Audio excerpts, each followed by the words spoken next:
Inflation, 9 things you probably didn't know about it but should. You've probably come face to face with inflation in recent days.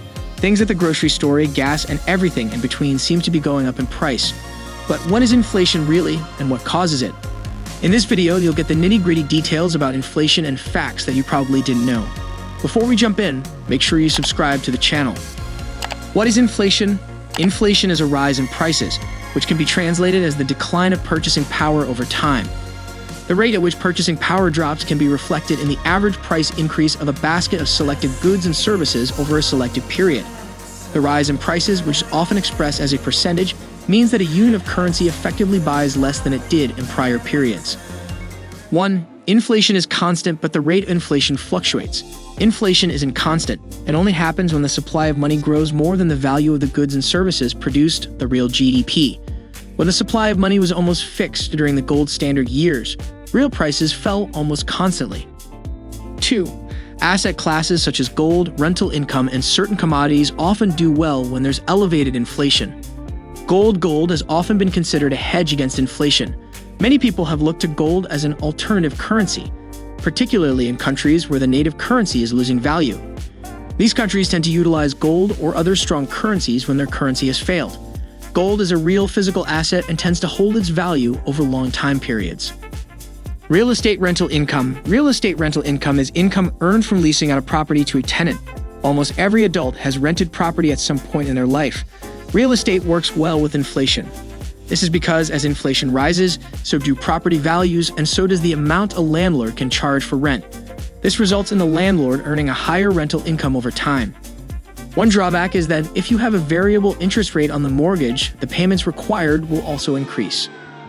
Commodities. Commodities are a broad category that includes grain, precious metals, electricity, oil, beef, orange juice, and natural gas, as well as foreign currencies, emissions, and certain other financial instruments. Commodities and inflation have a unique relationship, where commodities are an indicator of inflation to come. 3. There are 2 major types of inflation. 1. Cost-push inflation. Cost-push inflation is a result of the increase in prices of the inputs used to produce a final product.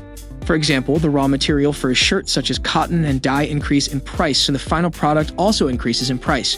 This is especially evident when there's a reduced supply of the raw material for whatever reason. The supply chain issues during the height of the COVID-19 pandemic are a perfect example.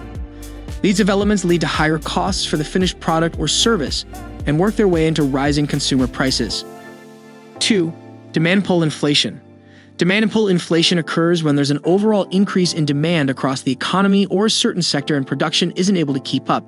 It creates a demand-supply gap which folks can't keep up with. This can happen in small areas like when there's a natural disaster and people can't buy toilet paper, or even in certain asset classes, such as a fad like the Dutch tulip craze of the 1600s. Yes, people were paying up to 10,000 guilders for rare tulip bulbs. That was enough to buy a mansion right on the Amsterdam Canal. Inflation caused by a fad is usually temporary and prices crash after a certain period. Of course, it can affect an entire economy as well, which is what we're seeing right now.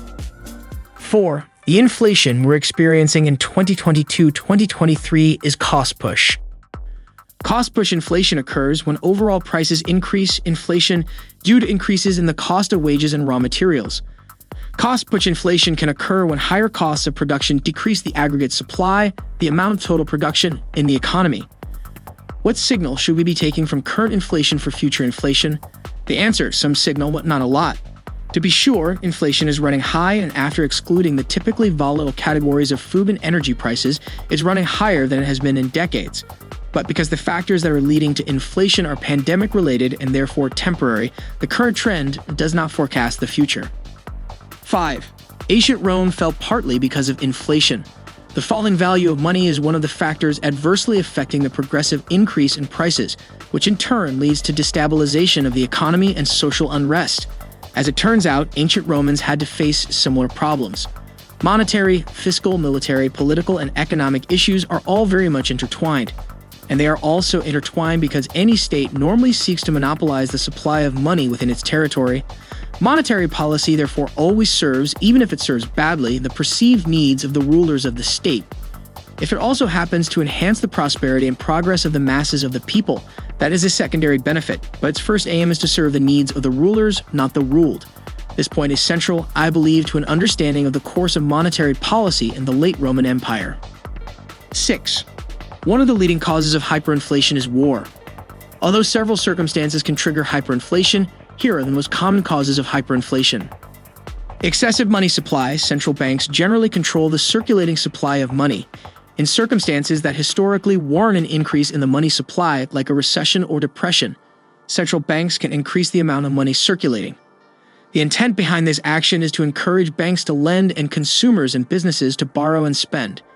However, if the increase in money supply is not supported by economic growth, as measured by gross domestic product, GDP, hyperinflation can result.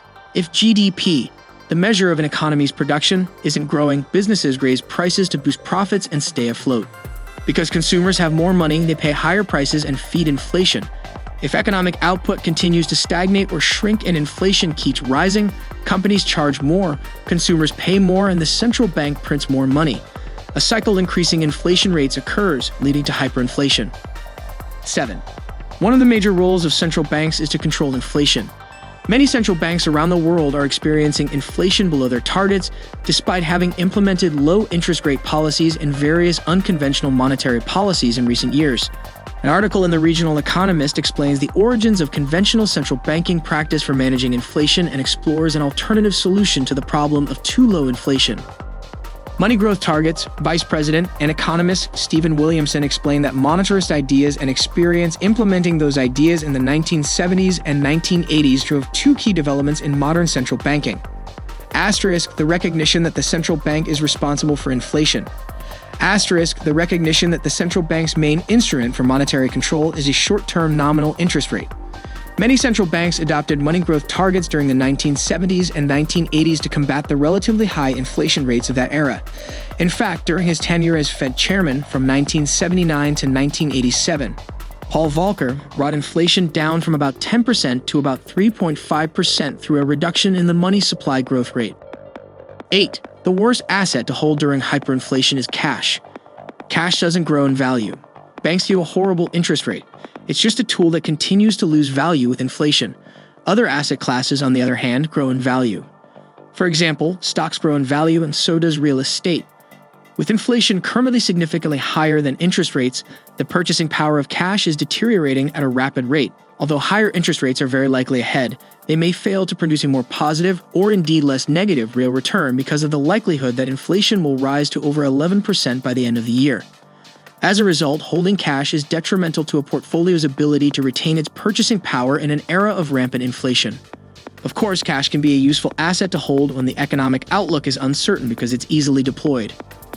9. Economies on the gold standard experience little to no inflation. The gold standard is a system where a country's currency or paper money has a value directly linked to gold.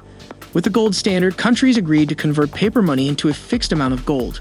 A country that uses the gold standard sets a fixed price for gold and buys and sells gold at that price. That fixed price is used to determine the value of the currency. For example, if the US sets the price of gold at $500 an ounce, the value of the dollar would be 1/500th of an ounce of gold. Unfortunately, the gold standard is not currently used by any government. Britain stopped using the gold standard in 1931, and the US followed suit in 1933, finally abandoning the remnants of the system in 1973. The gold standard was completely replaced by fiat money, a term to describe currency that is used because of a government's order or fiat that the currency must be accepted as a means of payment. In the US, for instance, the dollar is fiat money, and in Nigeria, it is the naira. Inflation has far-reaching consequences if it's not tackled properly. Hyperinflation can destroy the quality of living of citizens, but the inflation we're experiencing now isn't the end of the world. All you need to do is make smart money decisions.